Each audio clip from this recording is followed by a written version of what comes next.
Welcome to Swadharma IAS academy. ఆ civils, groups అంటే UPSC, APPSC మరియు టీజీపీఎస్సీకి సన్నద్ధమవుతున్న ఆశావహులందరికీ ఈనాటి లోతైన విశ్లేషణ సెషన్కు స్వాగతం. అందరికీ నమస్కారం. బేసిక్గా ఇది కేవలం వార్తలను పైపైన చదివే సెషన్ కాదండి. మెయిన్స్ పరీక్షలో అత్యుత్తమమైన సమాధానం రాయడానికి అవసరమైన ప్రతి అంశాన్ని మనమిక్కడ చర్చించే ఒక పూర్తిస్థాయి మాస్టర్ క్లాస్. అవును, ఖచ్చితంగా. ఈరోజు మనం తీసుకోబోయే అంశం అంతర్జాతీయ భౌగోళిక రాజకీయాల్లో అంటే జియోపాలిటిక్స్లో ఒక అతిపెద్ద వ్యూహాత్మక పరిణామం. ఫిబ్రవరి 20, 2026న పాక్స్ సిలికా అనే ఒక అత్యంత శక్తివంతమైన టెక్నాలజీ కూటమిలో భారతదేశం అధికారికంగా చేరింది. యా, అయితే ఇక్కడే ఒక పెద్ద పజిల్ ఉంది. సరిగ్గా 2025 డిసెంబర్లో ఈ కూటమి ఏర్పడినప్పుడు అమెరికా ఉద్దేశపూర్వకంగా భారతదేశాన్ని పక్కన పెట్టింది కదా. ఎగ్జాక్ట్లీ. మనం క్వాడ్ లాంటి కూటముల్లో ఉన్నప్పటికీ ఇందులో స్థానం కల్పించలేదు. కానీ కేవలం 2 నెలల వ్యవధిలోనే అమెరికా తన నిర్ణయాన్ని మార్చుకుని భారతదేశాన్ని ఎందుకు ఆహ్వానించాల్సి వచ్చింది, అసలు ఈ పాక్ సిలికా అంటే ఏంటి అనేది ఈరోజు మనం బ్రేక్డౌన్ చేద్దాం. తప్పకుండా. అంటే ఈ పరిణామాన్ని సరిగ్గా అర్థం చేసుకోవాలంటే గత శతాబ్దానికి ప్రస్తుత శతాబ్దానికి మధ్య ప్రపంచ ఆధిపత్య పోరులో వచ్చిన ఒక ప్రాథమిక మార్పును మనం గమనించాలి. 20వ శతాబ్దపు చరిత్రను చూస్తే రాజకీయాలన్నీ చమురు, గ్యాస్, స్టీల్ చుట్టూ తిరిగాయి. పర్షియన్ గల్ఫ్లోని ఆయిల్ రిగులను ఎవరు నియంత్రిస్తే వాళ్లదే ప్రపంచం అన్నట్టుండేది. అబ్సల్యూట్లీ. ప్రచ్ఛన్న యుద్ధకాలంలో అదే ప్రధాన ఆయుధం. కాని ఇప్పుడు 21వ శతాబ్దంలో పరిస్థితి మారిపోయింది. ఇప్పుడు ప్రపంచాన్ని శాసిస్తున్న కొత్త ఆయుధం కంప్యూట్, అంటే ఏఐ మరియు సిలికాన్ ఆధారిత మౌలిక సదుపాయాలు. సో భవిష్యత్లో యుద్ధాలు ఆయిల్ కోసం కాకుండా ఈ సెమీకండక్టర్ల సప్లై చైన్ మరియు డేటా సెంటర్ల కోసమే జరగబోతున్నాయన్నమాట. నిజమే. ఆధునిక యుద్ధ తంత్రాలైనా, స్టాక్ మార్కెట్లైనా, దేశాల అంతర్గత భద్రతైన ఈ సిలికాన్ చిప్స్ పైనే ఆధారపడి ఉన్నాయి. ఈ నేపథ్యమే పాక్ సిలికా ఆవిర్భావానికి పునాది. అయితే ఈ పాక్స్ సిలికా అనే పేరు వెనుక ఉన్న అర్థమేంటి? ఇది ఎవరి నాయకత్వంలో ఏర్పడింది? లాటిన్ భాషలో పాక్స్ అంటే శాంతి అనర్థం. మనం హిస్టరీలో పాక్స్ రోమనా, పాక్స్ అమెరికానా అని వింటాం కదా. ఒక అగ్రరాజ్యం తన బలంతో ప్రపంచంలో స్థిరత్వాన్ని తీసుకురావడం. ఇక సిలికా అంటే ఎలక్ట్రానిక్ చిప్స్ తయారీకి మూలమైన సిలికాన్. అంటే ఇది అమెరికా నేతృత్వంలో ఏర్పడిన ఒక భౌగోళిక, ఆర్థిక మరియు సాంకేతిక వ్యూహాత్మక కూటమి. అవును. దీని ప్రధాన లక్ష్యం అత్యంత స్పష్టమైనది. ఆర్టిఫిషియల్ ఇంటెలిజెన్స్, సెమీకండక్టర్లు మరియు రేర్ ఎర్త్ ఎలిమెంట్స్ అంటే అరుదైన భూఖనిజాల సరఫరా వ్యవస్థలో చైనాకు ఉన్న గుత్తాధిపత్యాన్ని బద్దలు కొట్టడం. ఒక చిన్న ఇంటరప్షన్ అండి. ఆశావహులందరూ ఇక్కడొక విషయం గమనించాలి. ఈ విశ్లేషణలో మనం కేవలం సోర్సెస్లో ఉన్న వాస్తవాలను మాత్రమే చర్చిస్తున్నాం. ఇక్కడ ఏ దేశ విధానాలను, అంటే అది రైట్ వింగ్ అయినా లెఫ్ట్ వింగ్ అయినా, సమర్థించడం కానీ వ్యతిరేకించడం కానీ మనం చేయడం లేదు. కేవలం ఎగ్జామ్ పాయింట్ ఆఫ్ వ్యూలో రిపోర్ట్ చేస్తున్నాం. అదొక చాలా ముఖ్యమైన పాయింట్. సో చైనా గుత్తాధిపత్యాన్ని నిరోధించి ప్రత్యామ్నాయ సరఫరా వ్యవస్థను నిర్మించడానికి అమెరికా, జపాన్, దక్షిణ Korea, Netherlands, Israel, UAE, Australia దేశాలు ఇందులో వ్యవస్థాపక సభ్యులుగా చేరాయి. తైవాన్, ఈయూ లాంటివి అతిథి భాగస్వాములు. ప్రపంచ టెక్నాలజీ భవిష్యత్తు ఒకే దేశం చేతుల్లోకి వెళ్లకుండా అడ్డుకునే వ్యూహమిది. అయితే నాకొక ప్రాథమిక సందేహముంది. సిలికా అంటే బేసిగ్గా ఇసుక కదా. ఇసుక భూమి మీద ఎక్కడైనా దొరుకుతుంది. అలాంటప్పుడు ఈ చిన్న మూలకం చుట్టూ ఇంత పెద్ద అంతర్జాతీయ రాజకీయం ఎందుకు నడుస్తోంది? అది చాలా ఆసక్తికరమైన ప్రశ్న. మనం బీచ్లో చూసే సాధారణ ఇసుకకు, సెమీకండక్టర్లలో వాడే సిలికాకు చాలా వ్యత్యాసముందండి. శాస్త్రీయంగా దీన్ని సిలికాన్ డయాక్సైడ్ అంటారు. ఇది భూమి పైపొరలో క్వార్జ్, గ్రానైట్ రూపంలో దొరుకుతుంది. కానీ చిప్స్ తయారీకి సాధారణ ఇసుక పనికిరాదు. అస్సలు పనికిరాదు.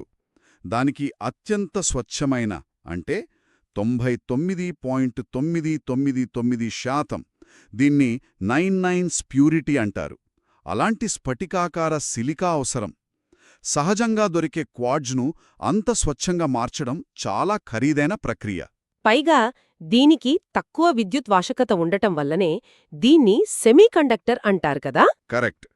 ఈ స్వచ్ఛమైన సిలికాను ప్రాసెస్ చేసి దానిపైన నానోమీటర్ల సైజులో ట్రాన్సిస్టర్లను ప్రింట్ చేయడానికి ఎక్స్ట్రీమ్ అల్ట్రావైలెట్ లిథోగ్రఫీ యంత్రాలు కావాలి. ప్రపంచంలో ఆ యంత్రాలను తయారుచేసే సామర్థ్యం కేవలం నెదర్లాండ్స్లోని ఏఎస్ఎంఎల్ అనే ఒక్క కంపెనీకి మాత్రమే ఉంది. ఆ చిప్స్ను ఫ్యాబ్రికేట్ చేసే సామర్థ్యం తైవాన్లోని టీఎస్ఎంసీకి మరియు దక్షిణ కొరియా కంపెనీలకు మాత్రమే ఉంది. అందుకే ముడిసరుకు ఎక్కడ ఉన్నా ప్రాసెస్ చేసే టెక్నాలజీ కొద్ది దేశాల చేతుల్లోనే ఉండటం వల్ల ఇదొక జియోపొలిటికల్ వెపన్గా మారింది. ఎగ్జాక్ట్లీ. మరి ఈ రేసులో భారతదేశం ఎక్కడుంది అంటే మనం కూడా స్పష్టమైన ప్రణాళికలతోనే ముందుకు వెళుతున్నాం. ప్రధానమైనది ఇండియా సెమీకండక్టర్ మిషన్. అవును, 2021లో $10 బిలియన్ బడ్జెట్తో ఈ మిషన్ ప్రారంభమైంది. దీని ఫలితంగా ఇప్పటికే 1.6 ట్రిలియన్ల పెట్టుబడితో 10 ప్రాజెక్టులకు ప్రభుత్వం ఆమోదం తెలిపింది. అయితే ఇక్కడొక వాస్తవం చూడాలి మనం నేరుగా ఫ్యాబ్రికేషన్ ప్లాంట్లను నిర్మించడం లేదు. ఎందుకంటే దానికి అపారమైన నీరు, నిరంతరాయ విద్యుత్ కావాలి. సో మనం ముందుగా చిప్ ప్యాకేజింగ్ మరియు డిజైనింగ్ పైన దృష్టి పెడుతున్నాం. దీనికి తోడు ఇండియా ఏఐ మిషన్ కింద 1372 కోట్ల కేటాయింపులతో 3433 జీపీయూ సామర్థ్యాన్ని నిర్మించడం మన లక్ష్యం. దేశీయ లార్జ్ లాంగ్వేజ్ మోడల్స్ అభివృద్ధి చేయడానికి ఇవి చాలా కీలకం. కరెక్ట్. మరి టెక్నాలజీ రంగంలో ఇంతలా దూసుకుపోతున్న భారతదేశాన్ని 2025లో ప్యాక్స్ సిలికా ప్రారంభించినప్పుడు అమెరికా ఎందుకు పక్కనబెట్టింది? ఇక్కడే అసలు రాజకీయముంది.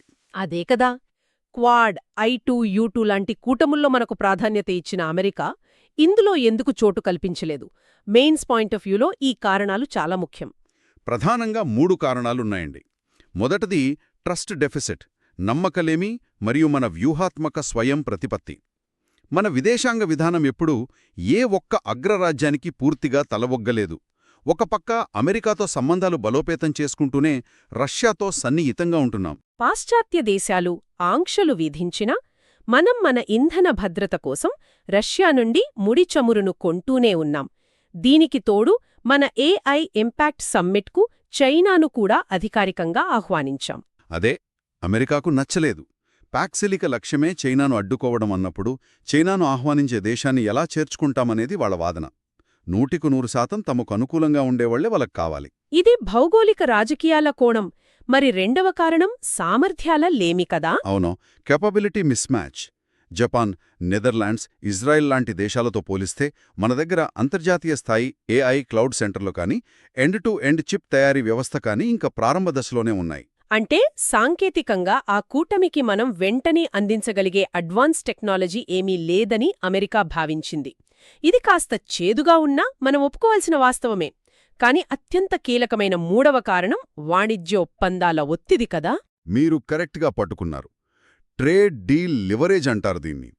ఆ సమయంలో అమెరికా, భారత్ మధ్య వాణిజ్య ఒప్పందంపై చర్చలు జరుగుతున్నాయి.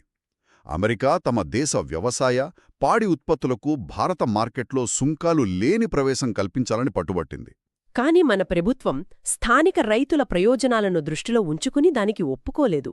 దాంతో నెగోసియేషన్స్లో పైచేయి సాధించడానికి, భారత్పై ఒత్తిడి తీసుకురావడానికి అమెరికా ఈ ప్యాక్సిలికా ప్రవేశాన్ని ఒక ఆయుధంగా వాడుకుంది. నిజమే. మీరు మా వాణిజ్య షరతులకు అంగీకరించకపోతే భవిష్యత్తును శాసించే ఈ టెక్ కూటమిలో మీకు స్థానముండదు అని దౌత్యపరమైన ఒత్తిడి తెచ్చింది. ఒకవైపు టెక్నాలజీ, మరోవైపు రైతుల ప్రయోజనాలు. పరిస్థితి ఇంత టైట్గా ఉన్నప్పుడు అంత కఠినంగా వ్యవహరించిన అమెరికా కేవలం 2 నెలల్లో అంటే ఫిబ్రవరి నాటికి ఎందుకు వెనక్కి తగ్గింది? ఏ అగ్రరాజ్యమైనా రియాలిటీని ఎక్కువ కాలం ఫేస్ చేయకుండా ఉండలేదు. కేవలం 2 నెలల్లో ఆర్థిక వాస్తవాలు వాళ్ల తలుపు తట్టాయి. దానికి 4 కారణాలున్నాయి. మొదటిది చైనా +1 వ్యూహం. అవును, చైనాకు ప్రత్యామ్నాయం సృష్టించాలంటే కేవలం వియత్నాం లాంటి దేశాలు సరిపోవు. భారతదేశం లాంటి భారీ మార్కెట్, నైపుణ్యంగల యువత ఖచ్చితంగా కావాలి. ఎందుకంటే ప్రపంచంలో అత్యధిక సెమీకండక్టర్ ఇంజనీర్లను ఇంటెల్, ఎన్విడియా లాంటి సంస్థలకు సరఫరా చేసేది మన భారతదేశమే. మన ఇంజనీర్లు లేకుండా వాళ్లు ఫ్యాక్టరీలు నడపలేరు. ఇది అమెరికాకు త్వరగానే అర్థమైంది. దీనికి తోడు పెట్టుబడిదారుల లాబీయింగ్ పాత్ర చాలా ఉంది. అమెరికా ప్రభుత్వం పక్కన పెట్టిన సిలికాన్ వ్యాలీలోని టెక్ దిగ్గజాలు భారత్పై అపారమైన నమ్మకం ఉంచాయి. దీన్నే క్యాపిటలిస్ట్ రియాలిటీ అంటారు. మైక్రోసాఫ్ట్ ఏకంగా 17.5 బిలియన్ల పెట్టుబడిని ప్రకటించింది. గూగుల్ విశాఖపట్నంలో 15 బిలియన్లతో ఏఐ డేటా సెంటర్ స్థాపిస్తోంది. ఈ రివర్స్ చేయలేని భారీ పెట్టుబడుల ముందు అమెరికా రాజకీయ నాయకత్వం తలవంచక తప్పలేదు.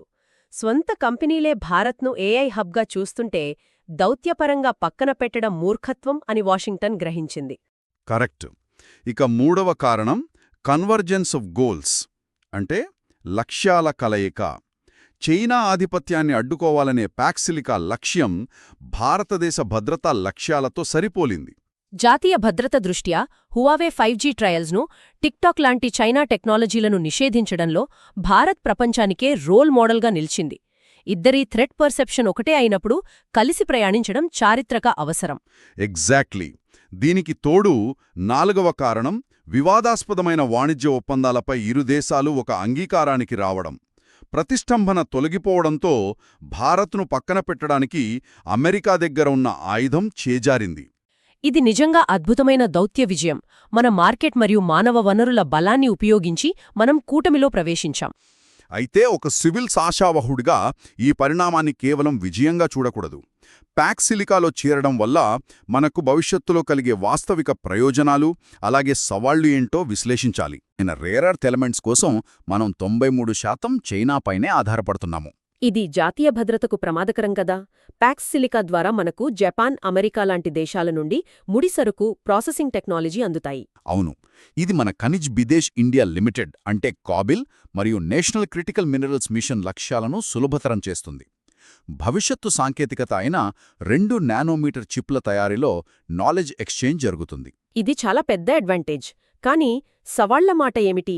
జాతీయ భద్రత మరియు డేటా స్థానికీకరణ చట్టాలతో ఎలాంటి ఘర్షణ వస్తుంది? ఇక్కడే అసలు విధానపరమైన సవాలుంది.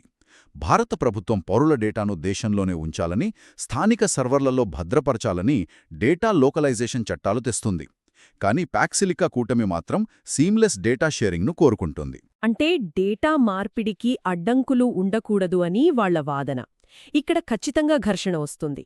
రెండవది నేషనల్ ట్రీట్మెంట్, జాతీయ హోదా. అవును. అమెరికా కంపెనీలకు మన స్థానిక కంపెనీలతో సమానమైన హోదా ఇవ్వాలని వాళ్లు షరతులు పెడతారు. కానీ మన ఏఐ స్టార్టప్లకు ప్రభుత్వం నుండి ప్రత్యేక ప్రోత్సాహకాలు అవసరం. విదేశీ సంస్థలతో అవి నేరుగా పోటీ పడలేవు. దీనికి తోడు మనమిందాక మాట్లాడుకున్న వ్యూహాత్మక స్వయం ప్రతిపత్తిని కాపాడుకోవడం కూడా అతిపెద్ద సవాలే.